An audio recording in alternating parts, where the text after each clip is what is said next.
It is week 3 of the NFL season. We are now transitioning to the third week of the 2024 campaign. And right before this campaign starts, right before we get underway, I wanted to make my week 3 picks. So last week, went 9-6 in the 15 games I picked, and now this week looking to improve on that. And this time, I'm gonna be a little bit more detailed. I'm gonna give you guys some scores and pick my winners, give my reasoning for the winners, and go from there. And we're starting with Thursday Night Football, right? The New York Jets hosting the New England Patriots. I expect this game to be a pretty ugly fight, if you will, a defensive battle of sorts. I expect it to be back and forth. I expect the Jets to kind of pull away towards the second half, towards the end of the game, and then as they pull away, the Patriots kind of try and make it interesting towards the end. But I do think the Jets, who are favored, they're 6.5 favorites in this game.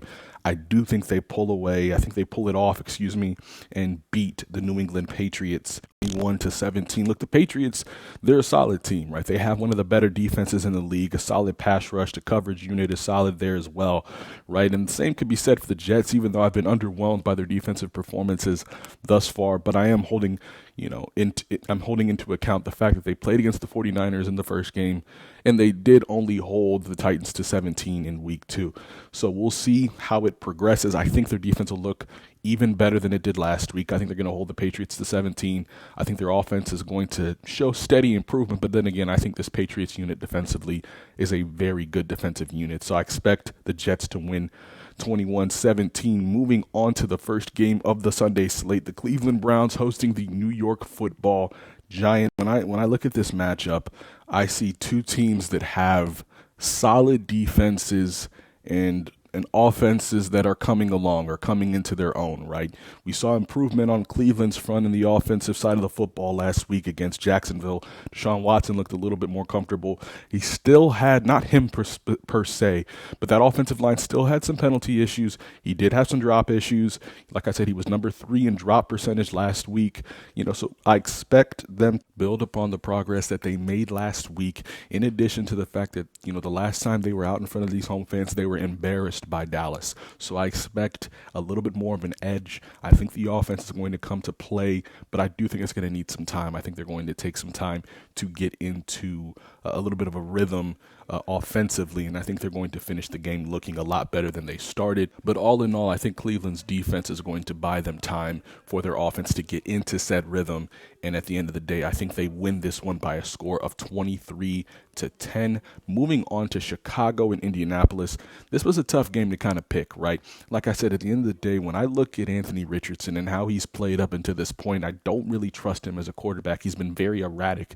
However, how Caleb Williams has looked up until this point has not been all that much better as well. So, it came down to me when I looked and I evaluated this matchup. Whose defense do I trust more? Whose defense do I like more, right? And the way Chicago has looked defensively these first couple of weeks, how their defense single-handedly won them that game in week 1 and holding the Texans to 19 points last week, I think that they're going to show out, and I think they're going to be the difference in this game, and I expect them to win by a score of 19-12.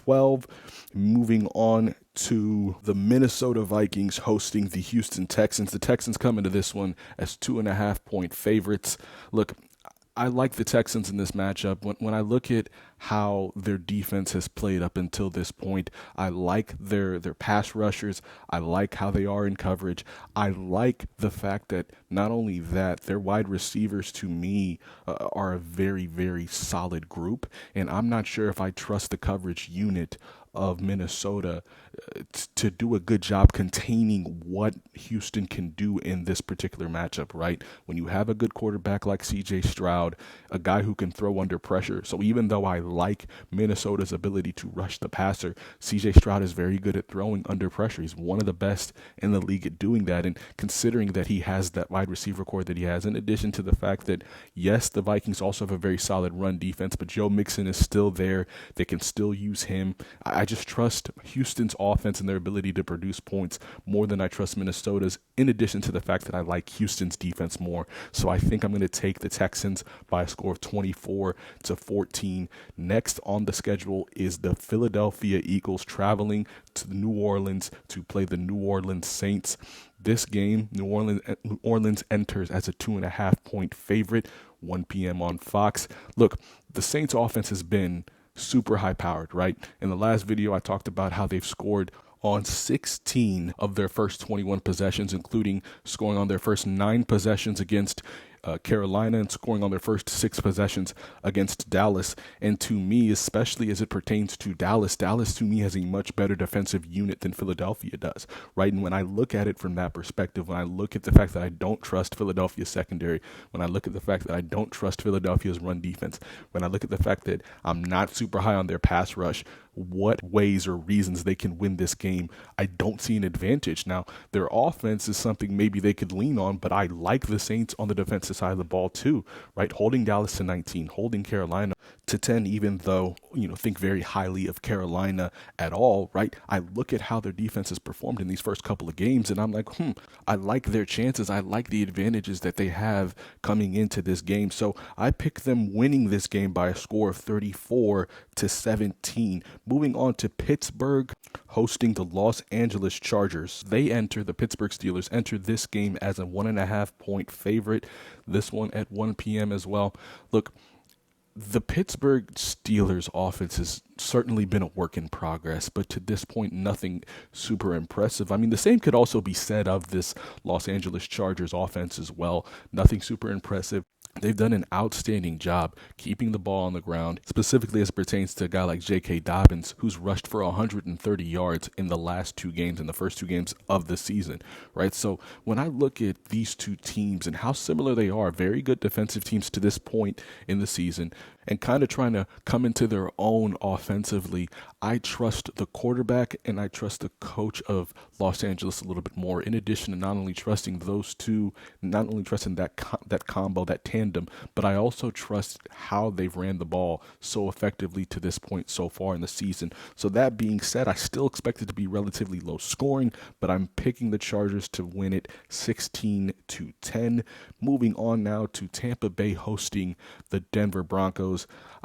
I mean, this is kind of self-explanatory. Tampa comes in as a 6.5-point favorite at the end of the day, and I don't see it going any different. I think they're going to make a quick work of this Denver Broncos team. Haven't been impressed with what I've seen offensively from them, and their defense hasn't been anything to marvel at as well to this point. So I definitely think this is going to be a nice win for Tampa. But at the same time, look, weird things happen all the time. I could see a reality. I could see a possibility, an opportunity for maybe the Broncos to exploit it, but that's more of a heart thing, not me wanting it to happen, but that's just a feeling, right? I don't think it's going to happen. My mind is winning over my body here. I think that at the end of the day, I think Tampa's going to take this one. I think Baker Mayfield continues his hot start to the season, and I think that they take it by a score of 31-13. Next on the schedule, we have the Tennessee Titans hosting the Green Bay Packers. This one is tricky because I don't know the status of Jordan Love, right? There have been reports that he's back at practice and he might play, he might suit up in this contest. If he suits up, I'll change, my prediction in terms, or, I'll just remove it, because at the end of the day, if it is Malik Willis that ends up getting the start for Green Bay, I think it's going to go something like this. I think the Titans are going to win. They entered this game as a 2.5-point favorite, right? I think they've been close the last 2 games. They've had some bone-breaking turnovers or blocked punts that have kind of costed them, but they've been right there, right? Will Levis has had strong first halves. He's had strong showings, but at the same time, kind of erratic, just like Anthony Richardson. But at the same time, he still has shown, he's flashed some good things, even though he's also flashed some bad things, though. But I think ultimately, I think Tennessee will get the win. I think they're going to win in front of their home fans, and I think it's going to be a tough outing for Matt LaFleur and the Packers to win the exact same way that they did last week against Indianapolis. Moving on to the Vegas Raiders hosting the Carolina Panthers. This one at 4:05. The Vegas Raiders enter as a 5-point favorite in this game, and I expect it to go something like that. Look, I also had a heart for a gut feeling, if you will, about this game as well, in which I could see the Panthers making it interesting, maybe even winning because of the fact that they've benched their starter and brought up Andy Dalton. Sometimes when things happen, when coaches get fired or a situation like this happens where they bench their starter, a team kind of gets a little bit of a jolt and they play a lot better than they normally have. I could see that happening, but I'm going to use my head here. I'm going to say that the Vegas Raiders win this one by a score 27-16. They're a better offensive team. They're a better defensive team. And at the end of the day, I think that's what's going to matter, and that's why they're going to pull it out. Next on the schedule is the Dolphins going to Lumen Field out in Seattle to play against the Seattle Seahawks. Look, this is a game in which I just have the utmost amount of faith in the Seahawks. I think the Dolphins, until they find that next quarterback, because I don't know how much faith one can put in Skylar Thompson. I've seen him play well for Miami before, but at the same time, what I saw last week when he was, inserted after Tua's concussion, made me lose a little bit of faith. I did give them a little bit of credit, scoring 17 points in this game, but I definitely don't think it's going to be enough. Look, this Seattle passing unit has had a ton of success so far this season. Geno Smith is one of the few quarterbacks that's thrown over 300 yards, and I think he's going to have a very, very nice day. I don't trust Miami on the defensive side of the ball. If they were a solid or good defensive team, then I'd have a little bit more faith in saying, okay, maybe they can make it interesting. Maybe 17 points is enough for them to win. But when I take a look at what this offense has with Geno Smith and DK Metcalf and Jackson Smith and Jigba, along with Tyler Lockett, it's hard for me to pick against them, and I think it's going to be a decisive one, especially with them playing at home. Next on the schedule is also now another NFC West matchup here when the Arizona Cardinals play host to the Detroit Lions. The Detroit Lions come into this game as a 3-point favorite. Look, this Detroit team, it's been a sluggish start. I think this one is going to be, I don't want to call it ugly, but I do think this is going to be one where they need to persevere to win. I think Arizona is coming off a very, very hot game. Kyler Murray having a perfect passer rating in the last game, along with Marvin Harrison Jr. having those 4 receptions for 130 yards with 2 touchdowns. I think they're going to come into this game amped up. I think they're going to come to this game feeling themselves a little bit. But history shows that doesn't always bode well for a team that had a big game, whether that be basketball or football. So I'm very curious to see how Arizona comes out, but I do think it's going to be a close game, and I trust the fact that I don't really have a ton of faith in Arizona's secondary to this point, and I think with that, I think Matt Stafford, who has had struggles throwing interceptions so far these first 2 games of the year, I think he tones down those turnovers. I think Aiden Hutchinson and that pass rush comes into effect, makes some big plays towards the end of the game, and I think that's what gives Detroit the win. I have them winning 27-24, and now we get to America's game of the week. The Baltimore Ravens going to Jerry World in Dallas to play against the Dallas Cowboys. Both these teams enter this game on a little bit of, I don't want to call it a must win, but definitely need a win in both these situations. But let me not even say that, because at the end of the day, this should be a must win for Baltimore. Baltimore is 0-2 on the verge of possibly going 0-3. 0-3 teams, 0-2 teams don't have a very good history of making the playoffs, let alone 0-3. So when I take a look at it from that perspective, and when I look at how the rest of the AFC North looks, this is a game they really, really, really need. However, when I look at Dallas, when I look at how they look on the offensive side of the ball, right, especially with how Baltimore has looked deficient specifically in pass coverage so far this season, they have one of the highest completion percentages allowed. They have one of the highest passing yards allowed. And I take a look at a guy like CeeDee Lamb, a Dak Prescott and CeeDee Lamb connection, possibly feasting and having a field day on that defense, right, getting whatever they want. At the same time, right, Dallas is at a disadvantage too, because they're not a very good team at stopping the run. Although, they aren't terrible in pass coverage, stopping the run is not a strength of theirs. However, when I look at Dallas, though, one advantage that I think they're going to have, especially with the fact that Baltimore isn't as strong as they used to be when it comes to pass protection, when it comes to that offensive line, I trust their ability to rush the quarterback and being able to put some pressure on Lamar Jackson, and I think that's going to be the difference, right? In addition to the fact that that pressure can cause the offensive line, the problems it can cause the offensive line, and although they're not great at stopping the run, if they can generate enough pressure to, stop the running game in the backfield, especially a guy like Derrick Henry, who needs kind of that head of steam in order for him to become a runner rate train. If they can stop him in the backfield, if they can generate enough pressure, make Lamar uncomfortable throwing, even though Lamar can get outside the pocket as well, I think Dallas has an advantage in addition to what they have on the offensive side of the ball and the advantage they have over Baltimore defensively or offensively compared to Baltimore's defense, right? So at the end of the day, I think Dallas will win this game, even though Baltimore is a 1.5 favorite. I think this is going to be a very close game, but I think Dallas pulls it out and Baltimore will drop to 0-3. Next is the Los Angeles Rams hosting the San Francisco 49ers. The 49ers entered this game as a 6.5-point favorite. Look, I mean, the Rams, it's been one of those seasons, right? They lose Puka Nacua for the year. They lose Cooper Kupp as well in the last game. It's just one of those things where it's like I don't see an avenue. I don't see a path of them having a ton of success the rest of the way. But who knows? Maybe I could be wrong. But that being said, even though they have injuries, the 49ers, almost at the Chargers, the 49ers have injuries of their own, right? No Christian McCaffrey, losing Deebo Samuel. But I trust the 49er defense to make it difficult on Matt Stafford and co. And I trust Brock Purdy, along with Jordan Mason, along with Brandon Ayuk, to have a decent offensive showing, good enough for them to beat this Los Angeles Rams team by a score of 27-14. And then on Sunday Night Football, the Atlanta Falcons play host to the Kansas City Chiefs, a game that I expect the Kansas City Chiefs to win by a score of 27-21. They come into this game as favorites of -3. So when I look at this Kansas City Chiefs team, Patrick Mahomes hasn't had the greatest of starts, right? He's had 3 interceptions in his first 2 games. 2 interceptions in the last game. The offense wasn't crisp. He had 150 yards passing in last week's game against the Bengals. It hasn't looked as crisp as they would have wanted it to, right? However, when I look at Atlanta and their lack of a pass rush, I do trust their secondary. I think their secondary is a solid secondary. I do think the game will be relatively close.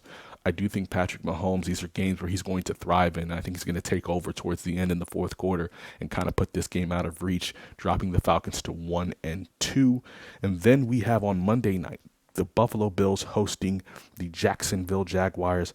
This is a game that I think, when I look at the Jaguars, I'm struggling to see where they have advantages, especially against good teams, right? Last week against the Browns, their pass rush, although it was able to get home a couple of times, still wasn't the greatest. It was very easy for a team like Cleveland to run on them as well. And when I take a look at how a team like Buffalo effectively runs the football against a team like Jacksonville, who can't do a very good job of defending the run, in addition to the fact that they don't have all their corners, right? Darnell Savage is out, right? Tyson Campbell is also out. The fact that their secondary is depleted, I like the fact that Buffalo has so many offensive advantages. I like the fact that the game is in Buffalo, hence why Buffalo also came in as a 5-point favorite. And I trust Buffalo's defense more than I trust Trevor Lawrence to go out there and make plays. So I think Buffalo takes this game by a score of 28-17. And last but not least, the last game on Monday Night Football, the Cincinnati Bengals playing host to the Washington Commanders. They enter as a 7.5 favorite. The Bengals enter as a 7.5 point favorite. And I think they win this game by a touchdown, right? I think when I look at this Washington Commanders team, although I'm not super high on what they can produce offensively, I am extremely low on Cincinnati's ability to stop the run, in addition to the fact that Cincinnati is also in the bottom half of the league as it pertains to pass coverage as well. So when I look at where they are, right, even though, they have a guy like Dax Hill, even though they have a guy like Von Bell in that secondary, I still think that Washington could perhaps find success in exploiting or attacking that secondary. So I'm curious to see how that plays out. In addition to the fact that Cincinnati can't stop the run, I think it's going to be closer than most people expect, but I still expect Cincinnati to pick up their first win of the season. I trust Joe Burrow. They're not going to lose that first home game, or they're not going to lose another home game, in front of that Cincinnati crowd, especially on Monday night. But that does it for my week 3 picks. Let me know in the comments what you think is going to happen in week 3. Do you think I'm right? Do you think I'm wrong? Which games do you think are going to play out differently than I predicted? Let me know in the comment section below. Leave a like and subscribe, and we'll see you next time. But until next time, we hope you keep it inside the lines.